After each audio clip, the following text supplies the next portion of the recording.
Hello, in this video I want to show you how to perform a charge in Warhammer Age of Sigmar 4.0. To do this, first you will need to pick a friendly unit that you want to charge with. In this case, let's select those Stormcast Eternals on the left right here. And then you need to make sure that the unit that you're picking is not in the combat. When it's not, then confirm that the unit didn't run or retreat in the previous steps.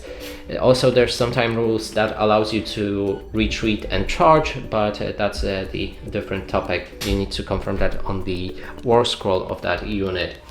Now, to make the charge, you will need to grab two dices, basically roll them, and then you can charge with the unit on the amount of the roll that you just rolled. In this case it was 6, 4 and 2.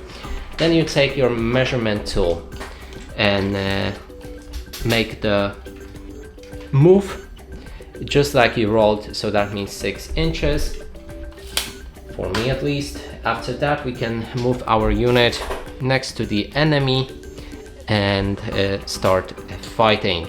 Also, if you've made your charge roll but it didn't reach the enemy, you can still make that move even though you're not gonna reach your enemy. And that is basically how you make those chargers. And that's it for this video. Hope you like it. Please consider subscribing to our channel, leave a like and a comment below.